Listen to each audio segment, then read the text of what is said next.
Merci Seigneur parce que tu nous fortifies, tu nous fais du bien. Merci parce que tu nous transformes. Merci parce que tu nous édifies.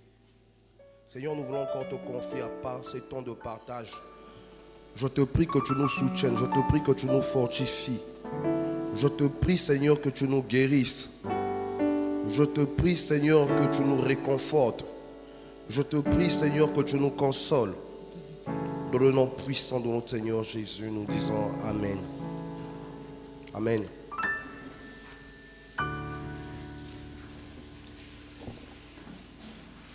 Bonsoir. Nous continuons nos temps de prière.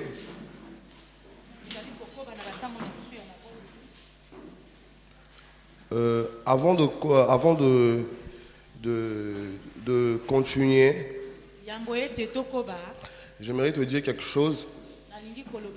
C'est-à-dire, pendant que j'étais assis là-bas,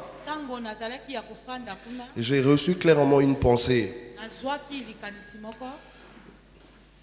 J'ai clairement reçu la pensée. Et cette pensée est en train de dire: arrête de toujours penser à ton passé glorieux.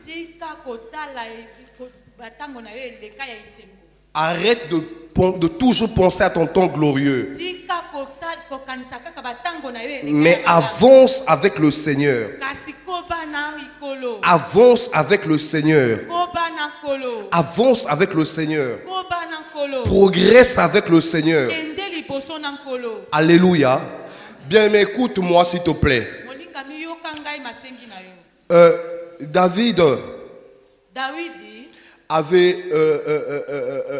eu un enfant avec la femme d'Uri. Et à l'issue de cette relation-là, il y a un enfant qui était né. Mais à cause de ce péché grave, non seulement David avait fait tuer Uri, il était également parti avec sa femme. Et l'enfant qui était né de cette relation-là, le Seigneur avait décidé de frapper cet enfant-là. Le Seigneur avait décidé de punir David. Et la Bible dit que l'enfant est tombé gravement malade. David commençait à jeûner. David commençait à chercher Dieu. David voulait que le Seigneur épargne cet enfant-là. David ne voulait pas que cet enfant meure. Mais en fin des comptes, le Seigneur avait fini par tuer cet enfant-là. Et lorsque David avait regardé l'attitude de ses serviteurs étaient en train de murmurer. Et David avait compris et que ces murmures-là symbolisaient un message. Et finalement, David s'est approché d'eux. Il leur a posé la question: l'enfant est mort. Et quand ils ont répondu, la Bible dit ceci, que David s'est levé. Parce que lorsque l'enfant souffrait, David était couché. David était plongé par terre, cherchant la faveur du Seigneur. Mais la Bible me dit, lorsque l'enfant est mort, il s'est levé. Il a pris sa douche. Il s'est même parfumé. Et il a commencé même à manger. Et cette façon de faire avait scandalisé ses serviteurs. Cette façon de se comporter avait scandalisé ses proches. Et ses proches ont eu quand même le courage de lui poser la question: mais pourquoi ce comportement-là? Lorsque l'enfant souffrait, tu étais couché par terre. Et maintenant que l'enfant est mort, au lieu de pleurer, au lieu de t'inquiéter, tu t'es lavé, tu t'es parfumé. Alléluia. Alléluia. Et David leur a répondu simplement: lorsque l'enfant était malade, j'implorais les faveurs de Dieu. Peut-être que le Seigneur aura pitié de moi. Peut-être que le Seigneur va épargner cet enfant. Mais malheureusement, le Seigneur l'a tué. Mais pourquoi je veux continuer à jeûner? Pourquoi je veux continuer à pleurer? Est-ce que j'ai le pouvoir de faire revenir cet enfant-là à la vie? C'est plutôt moi qui ira vers cet enfant-là. Et cet enfant-là ne viendra plus vers moi. Alléluia. C'est pour dire bien-aimé. Tu es rempli de soucis. Tu es rempli de soucis. Tu es rempli de situations qui dépassent ton entendement. Hier, certainement, tu avais un bon emploi. Tu avais certainement des millions. Et que la situation a changé. Tu n'as plus les mêmes avantages que tu avais hier. Mais tu penses toujours à ce passé glorieux. Tu penses toujours à ce passé glorieux. Peut-être que tu avais un mari qui te chérissait. Tu avais un mari qui t'aimait beaucoup. Mais en fin de compte, le Seigneur avait décidé de t'enlever ce mari-là. De prendre ce mari. Alléluia. Et tu continues toujours à penser. Tu continues toujours à penser à lui. Le Seigneur te dit ce soir, ne regarde plus à ça. Ne regarde plus aux millions que tu as encaissés. Ne regarde plus au bon moment que vous avez passé. Mais regarde maintenant à lui. Avance. Avance avec le Seigneur. Il veut que tu avances. Il veut que tu progresses. Il veut que tu ailles loin avec lui. Le Seigneur te tend la main. Ne reste pas dans l'amertume. Ne reste pas dans les soucis. Ne reste pas dans les pleurs. Mais Dieu te tend la main. Raison pour laquelle saisis la main de Dieu. Avance avec Dieu. Avance avec Dieu. Ne regarde pas en arrière. Ne regarde plus en arrière. Parce que cette position-là, elle n'est pas confortable. La position idéale, c'est de regarder devant toi. C'est de regarder devant toi. C'est d'avancer. Avance avec Dieu. Dieu te tend la main. Tends la main au Seigneur. Avance. Ne regarde pas derrière toi. Avance. Amen. Amen. Acclame pour le Seigneur. Amen. Nous continuons avec notre thème que nous avons commencé à développer depuis un certain temps. La guerre contre le levain. La guerre contre le levain. Alléluia. Bien-aimés, vous savez comme moi, lorsqu'on va à la guerre, on ne peut pas aller comme des aventuriers. On ne peut pas aller n'importe comment.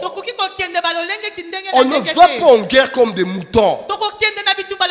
Mais il va falloir se préparer minutieusement pour vaincre l'ennemi. Alors, il faut bien affûter ses armes. Il faut bien choisir son arme de combat. Alléluia. Amen. Je pense que j'ai des militaires dans cette salle-là. Les militaires savent lorsqu'ils vont au combat. Tu dois prendre l'arme qui te convient. Tu dois prendre l'arme que tu peux supporter à porter. Sinon, tu risquerais de laisser tes plumes. Et depuis un certain temps, nous sommes en train de développer ce concept-là. Détruire le levain. Attaquer le levain.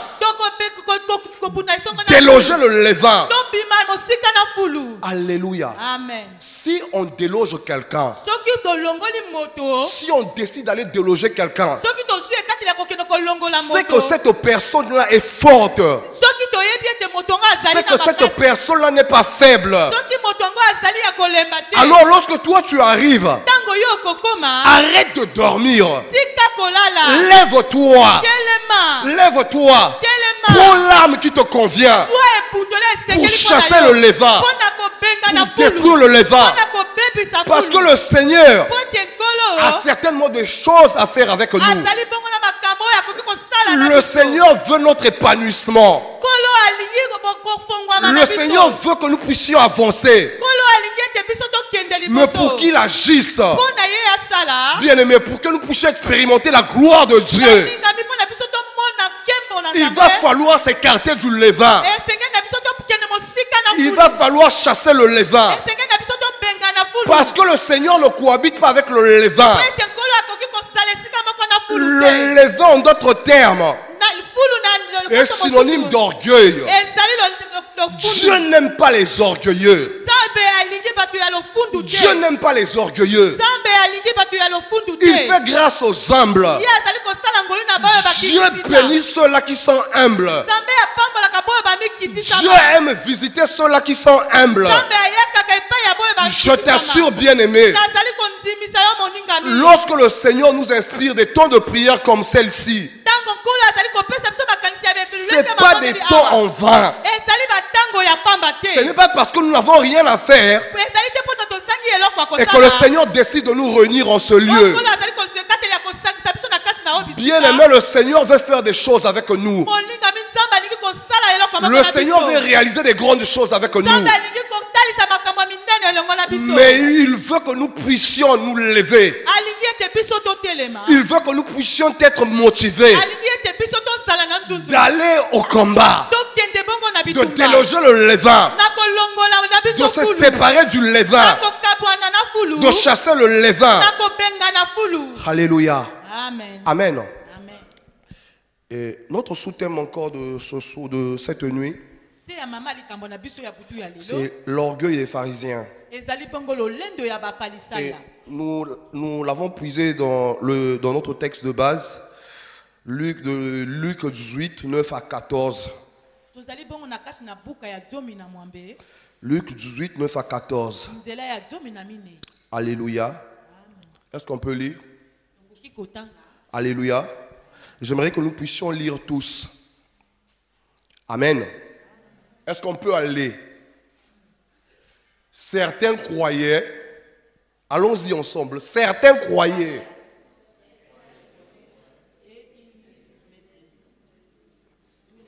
Non, tu dors, hein? Tu es en train de dormir. Allons-y. 1, 2 et 3. Certains croyaient être justes et ils méprisaient tous les autres. Pour eux, Jésus raconte cette histoire. 2 hommes vont au temple pour prier. L'un est pharisien, l'autre est employé des impôts. On peut s'arrêter là pour l'instant. Amen. Bien-aimé, le Seigneur s'attarde sur les pharisiens. Le Seigneur parle des pharisiens. Les pharisiens étaient tellement gonflés. Ils étaient tellement orgueilleux qu'ils pensaient avoir le monopole de la parole de Dieu. Et ces mêmes pharisiens pensaient que les restrictions du Seigneur ne s'appliquent qu'aux autres, n'étaient valables que pour les autres. Tellement qu'ils se croyaient saints, ils pensaient que les lois de Dieu ne s'appliquaient qu'aux autres. Et pour mieux faire passer son propos, le Seigneur prend l'exemple de 2 personnes. Le Seigneur dit que l'un était pharisien et l'autre collecteur d'impôts. Vous savez que les pharisiens, c'est ceux-là dont nous disons tout à l'heure, qui sont enflés d'orgueil. Qui pensent connaître la justice de Dieu. Qui pensent qu'eux ils sont clean.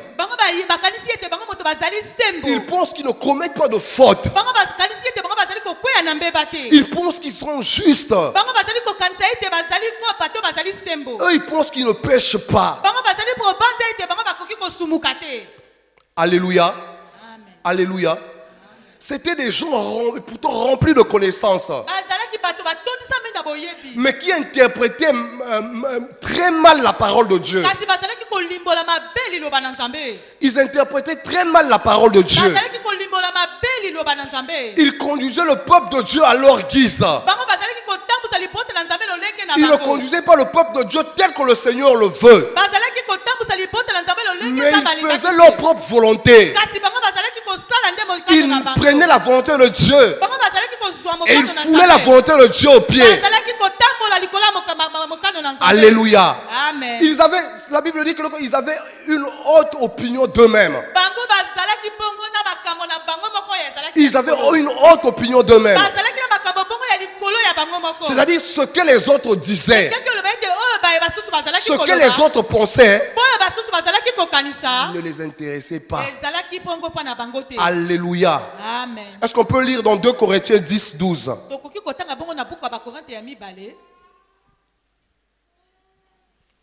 2 Corinthiens 10, 12.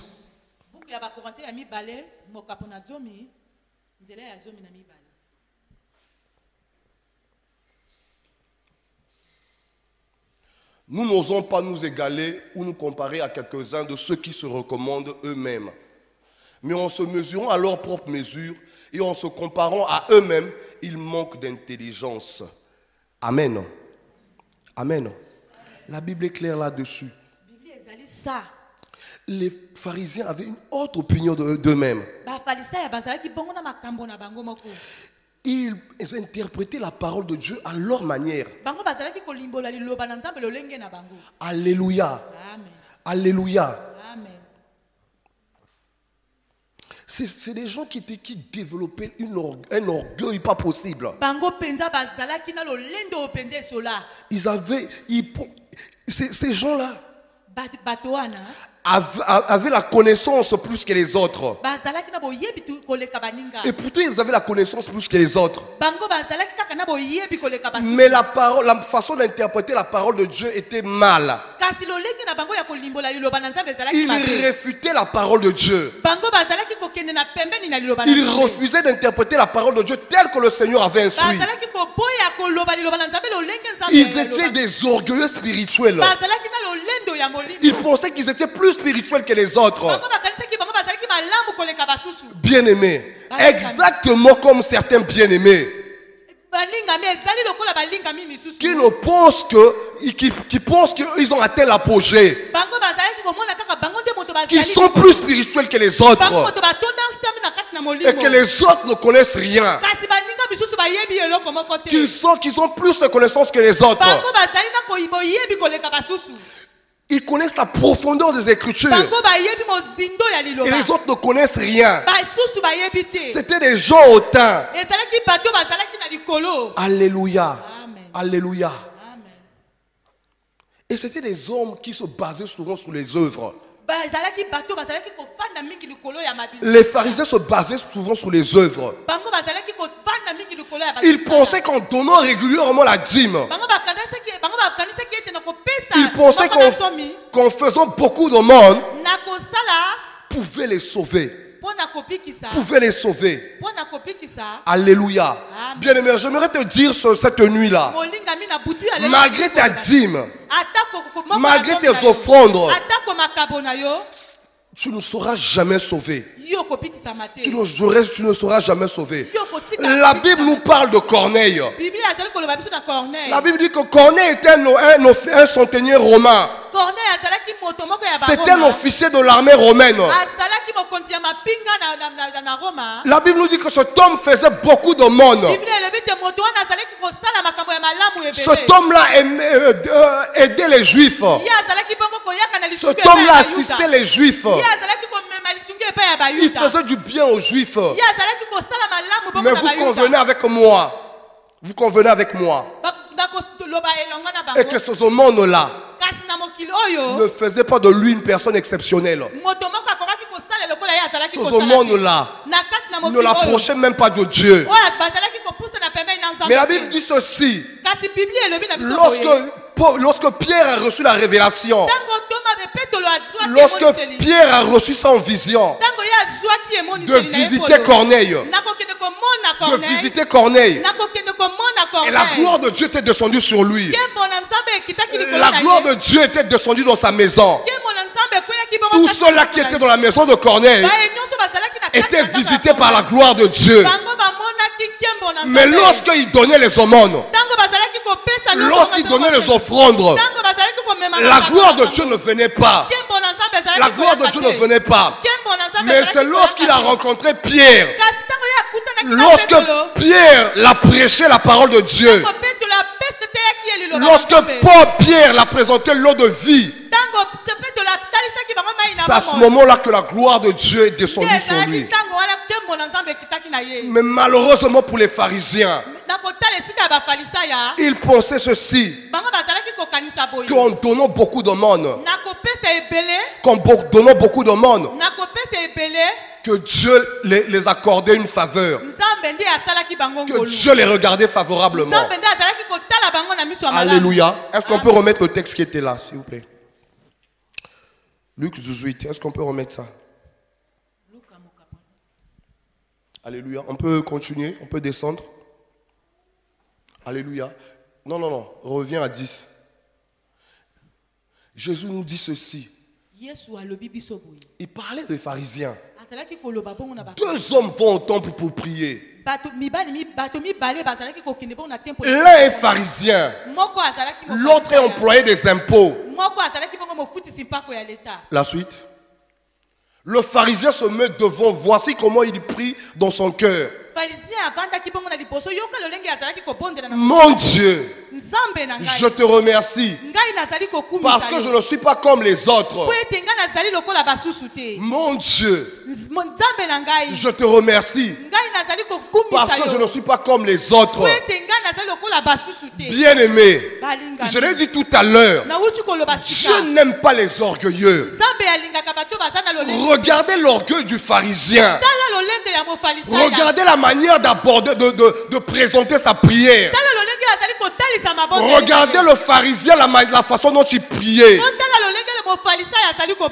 Que mon Dieu, je ne suis pas comme les autres. Je ne suis pas comme ces gens-là. Moi, je suis saint. J'étais toujours honoré. Mais ce collecteur d'impôts ne t'a jamais honoré. Je suis plus que lui. Et la suite.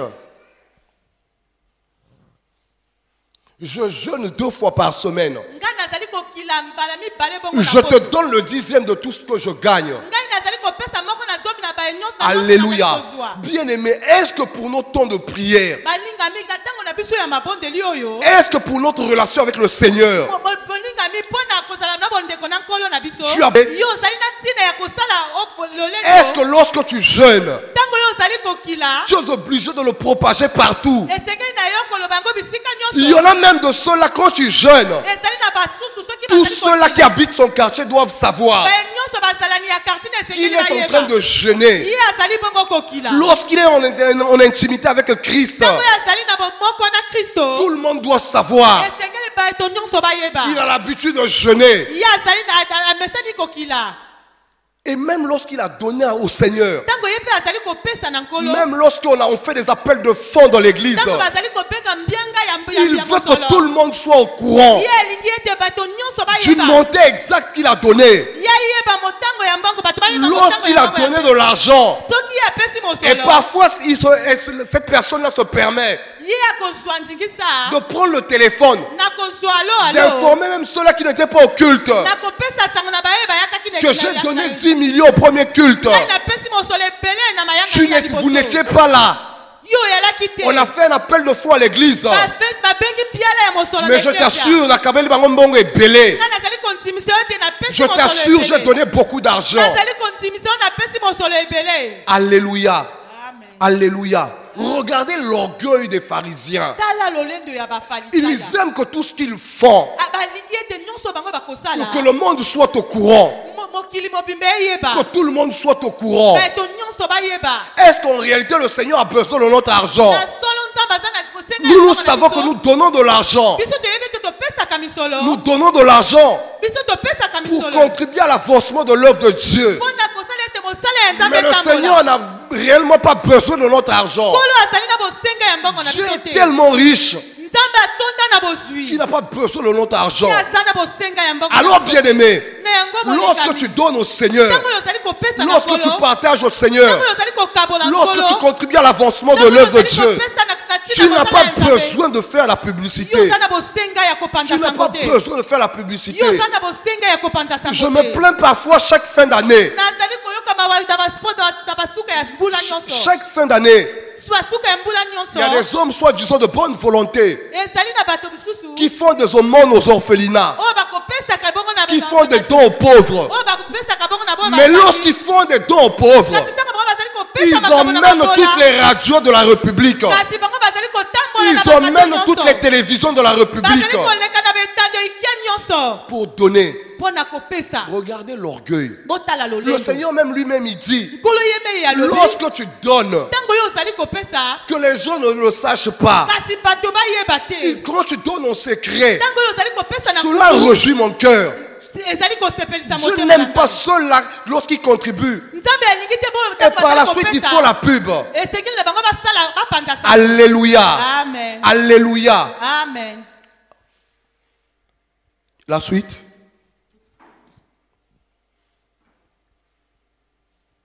Regardez maintenant la différence avec l'employé des impôts. Bien aimé, les gens des impôts, dans l'ancien temps, d'ailleurs même maintenant là, c'est des gens que, en fait, c'est des fonctionnaires que les commerçants n'aiment pas. Parce qu'ils sont comparés aux voleurs. Ils sont comparés aux voleurs. Ils n'ont pas bon témoignage. Les gens ne les aiment pas. Surtout les propriétaires d'entreprises. Ils pensent que ces gens-là viennent les frustrer, viennent les coincer. Ils pensent que les agents des impôts viennent arrêter leur épanouissement dans leur entreprise. Alléluia. Amen. Mais regardez ce que le Seigneur nous dit. L'employé des impôts reste derrière. À la différence du pharisien, lui lorsqu'il priait, il voulait toujours être devant. Il voulait toujours être devant. C'est des gens qui étaient toujours devant. Pas pour glorifier le Seigneur, mais pour impressionner les gens. Pour impressionner les gens. Et généralement ces gens-là, lorsqu'ils prient, ils emploient des mots avec des percussions à la gorge. Ils emploient souvent un français filtré pour impressionner ceux-là qui les écoutent. Dieu n'a pas besoin lorsque tu pries.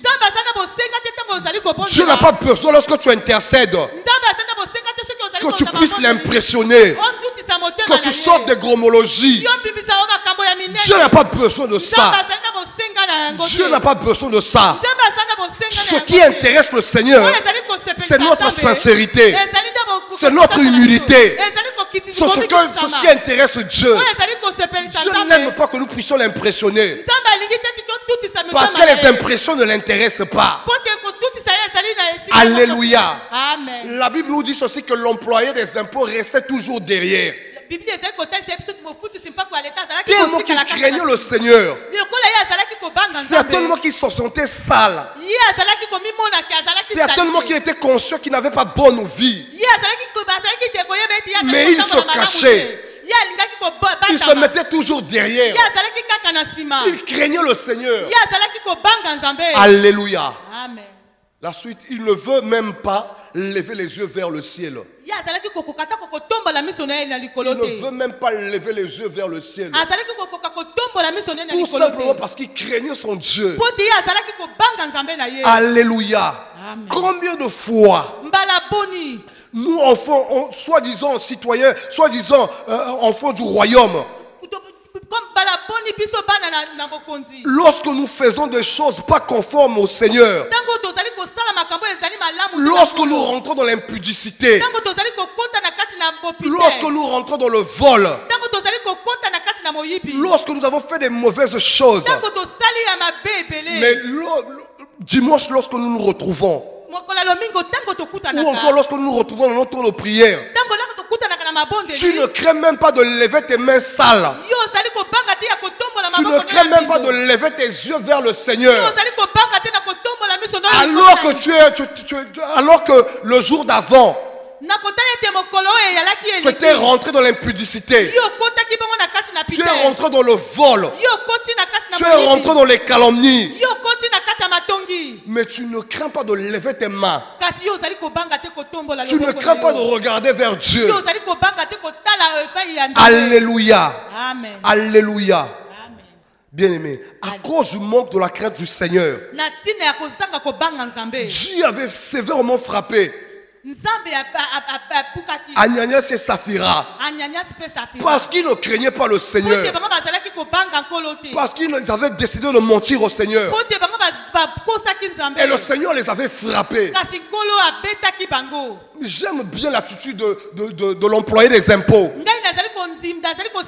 Connaissant sa situation, lorsqu'il venait devant le Seigneur, il venait avec crainte et tremblement, raison pour laquelle il n'osait même pas se tenir devant, raison pour laquelle il se cachait, raison pour laquelle il restait toujours derrière. Il n'osait même pas lever ses yeux par crainte que le Seigneur le frappe. Alléluia. La Bible nous dit ceci, il ne veut même pas lever les yeux vers le ciel, mais il se frappe la poitrine pour demander pardon et il dit, mon Dieu, aie pitié de moi, je suis un homme pécheur. Alléluia. Vous savez que c'est ce genre de prière qui impressionne le Seigneur. Lorsque nous connaissons que nous ne sommes pas justes, lorsque nous connaissons que nous sommes pécheurs, lorsque nous connaissons que nous ne marchons pas en conformité avec le Seigneur, lorsque nous savons que notre vie ne plaît pas à Dieu, Dieu veut que nous puissions reconnaître nos faiblesses. Dieu veut que nous puissions reconnaître nos fautes. Exactement comme le fonctionnaire des impôts. Il implorait les faveurs du Seigneur. Il implorait les faveurs de Dieu. Il s'humiliait devant le Seigneur. Il s'humiliait devant le Seigneur. Il reconnaissait ses faiblesses. Il implorait la miséricorde du Seigneur. Il implorait la miséricorde du Seigneur. Il confessait ses péchés. Il reconnaissait ses péchés. Il ne cachait rien devant la face de Dieu. Mais lorsque nous venons devant Dieu, lorsque nous venons devant le Seigneur, nous cachons nos péchés. Nous cachons nos péchés. Bien-aimé, lorsque tu n'es pas en conformité avec le Seigneur, lorsque tu as une vie de péché, tu ne peux pas te cacher devant le Seigneur. Tu ne peux pas te cacher devant Dieu. Parce que le Seigneur nous connaît. Le Seigneur te connaît. Le Seigneur connaît même ce que nous faisons en secret. Alléluia. Amen. Lorsque la Bible nous dit ceci, lorsque Adam et Ève ont péché, lorsque Adam et Ève ont péché, lorsqu'ils ont désobéi au Seigneur, ils ont commencé à se cacher. Ils pensaient qu'en se cachant sous les arbres, ils pouvaient échapper au Seigneur. Mais finalement, malgré leur cachette, Dieu avait fini de les dénicher. Dieu avait fini de les démasquer. Tu ne peux pas te cacher devant Dieu. Lorsque tu tournes le dos au Seigneur, lorsque tu développes la vie de péché, bien aimé, lorsque tu connais que ta vie n'est pas en ordre, ta vie ne plaît pas au Seigneur, ta vie ne plaît pas au Seigneur, viens devant la présence de Dieu. Viens devant la croix de Jésus. Humilie-toi. Jette-toi devant sa face. Reconnais tes fautes. Dieu va te pardonner. Dieu va te pardonner. Alléluia. Amen. Alléluia. Amen. Bien-aimé, ce propriétaire, ce fonctionnaire d'impôt avait une humilité pas possible. Alléluia. Est-ce qu'on peut lire Luc 15, 18? Alléluia. J'ai aimé la façon de faire du propriétaire d'impôt. C'était quelqu'un d'humble. Luc 15, 18. Luc 15, 18, exactement comme le fils prodigue. Exactement comme le fils prodigue. Écoute ce que disait le fils prodigue. Lorsqu'il s'est rendu compte qu'il avait péché, qu'il avait dilapidé tous les biens que son père lui avait donnés, qu'il était allé avec les prostituées, il a commencé à souffrir. Il a pris conscience. Il a réalisé que malgré ses faiblesses, malgré ses fautes, il avait un père. Il avait un père qui pouvait l'accepter, qui pouvait le prendre. Écoute ce qu'il dit. Je me lèverai, j'irai vers mon père et je lui dirai: mon père, j'ai péché contre le ciel et contre toi. La suite. La suite. Je ne suis plus digne d'être appelé ton fils. Traite-moi comme l'un de tes mercenaires. Alléluia. Bien-aimé, regardez la leçon que l'enfant prodigue nous donne. Exactement comme le fonctionnaire d'impôt. Exactement comme le fonctionnaire de l'impôt. Le fils prodigue, lorsqu'il a remarqué qu'il avait totalement désobéi à son père, il a décidé d'y retourner. Bien-aimé, je t'exhorte, si tu es conscient, si tu es consciente qu'il y a longtemps que tu as commencé à tromper le Seigneur, qu'il y a longtemps que tu as commencé à désobéir au Seigneur, fais comme le fils prodigue. Lève les yeux. Lève les yeux. Retourne-toi. Retourne-toi. Va vers ton père. Va vers ton père. Alléluia. Alléluia.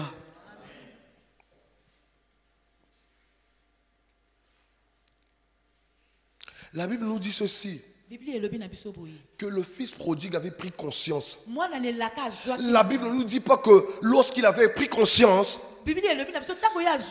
qu'il avait commencé à jeûner, qu'il avait commencé à jeûner, qu'il avait commencé à jeûner. Il avait tout simplement pris conscience. Il avait tout simplement pris conscience. Et sa prière était brève. Sa prière était brève. Bien-aimé, lorsque nous sommes en porte-à-faux avec le Seigneur, ça ne sert pas que tu puisses multiplier des paroles. Ça ne sert pas que tu puisses beaucoup prier. Prends simplement conscience. Prends simplement conscience. Prends tout simplement un ensemble de décisions. Lève-toi. Retourne vers le Seigneur. Va vers le Seigneur. Amen. Amen. Réponds-toi tout simplement. Dieu aime tous ceux-là qui se rabaissent. Dieu aime tous ceux-là qui se rabaissent. Dieu aime tous ceux-là qui se rabaissent. Dieu n'aime pas ceux-là qui continuent à garder l'orgueil. Dieu n'aime pas ceux-là qui développent l'orgueil. Le Seigneur aime ceux-là qui s'abaissent. Amen. Amen.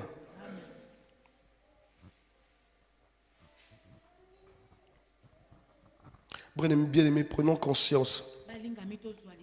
Prenons conscience. Prenons conscience Le Seigneur veut réaliser des grandes choses dans cette église. Raison pour laquelle cette nuit-là, il nous a présenté ces deux exemples-là pour que nous puissions nous débarrasser du levain d'orgueil, pour que nous puissions chasser l'orgueil, pour que nous puissions combattre l'orgueil. Alléluia. Il ne veut pas intervenir dans cette église. Il ne veut pas intervenir dans nos vies avec notre façon de nous comporter. Avec notre façon de nous comporter. Il ne veut pas cette façon de faire. Il veut que nous puissions nous séparer de l'orgueil. Il veut que nous puissions changer de vie. Pour qu'il agisse. Pour qu'il intervienne. Amen. Amen. Amen. Est-ce qu'on peut commencer? Est-ce que tu peux te lever? Alléluia.